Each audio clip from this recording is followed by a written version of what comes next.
இப்ப 4 இருக்கின்ற குரு பகவான் என்ன தரார்? கார் வாங்குறதுக்கு இமீடியட்லி அவைலபிளா இருக்கார். நன்றாக புரிந்து கொள்ள வேண்டும் நண்பர்களே. காரு, வீடு, மனை சம்பந்தப்பட்ட போக்கஸை பண்ணுங்க, கண்டிப்பா கிடைக்கும் உங்களுக்கு. ஏன்னா 4ஆம் இடத்து குரு பகவான். இந்த இடத்துல பின்னாடி சனி வக்ர நிவர்த்தி அடைகிறார். எப்ப? நவம்பர் 28க்கு அப்புறம். வக்ரமான சனி 7 சனியா இருந்தார். 12ஆம் இடத்துல இருந்து உயிரை வாங்கிட்டு இருந்தார். தூக்கத்தை கெடுத்தார், நிம்மதியை கெடுத்தார், எல்லாம் பண்ணார். 12ஆம் இடத்து சனி பகவான் வக்ர நிவர்த்தி அடைகிறார். வக்ர நிவர்த்தி அடைந்து 2ஆம் இடத்தை பார்க்கிறார். தனஸ்தானத்தை பார்க்கிறார். தனஸ்தானத்தை பார்க்கும்போது பணத்தை எங்கேயாவது வெளியே கொடுக்குறீங்க அப்படின்னா ஜாக்கிரதையா யோசிச்சு கொடுங்க. டிசம்பர் 31க்குள்ள பணத்தை கொடுக்கறத நீங்க பெரும்பாலும் அவாய்ட் பண்ணுங்க. எவ்வளவுக்கு எவ்வளவு நீங்க பணத்தை கொடுக்கறத அவாய்ட் பண்றீங்களோ அவ்வளவுக்கு எவ்வளவு நல்லது. 12ஆம் இடத்து குரு பகவான் உங்களுக்கு எதை பார்க்கிறாருன்னு பார்க்கணும்.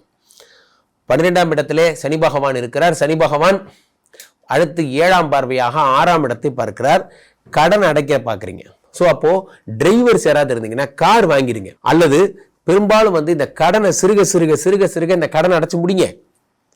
உங்க கடன் இல்லாத மாதிரி பார்த்துக்கோங்க. 6ஆம் இடத்து புதனை இந்த 12ஆம் இடத்து சனி பார்க்கும் பொழுது கடனை அடைத்து விடுங்கள். பார்க்கும்போது பிரம்மாண்டமா தெரியுற எத்தனையோ கடன் அதுக்கப்புறம் ஒண்ணுமே இல்லாத நான் பார்த்துருக்கேன்.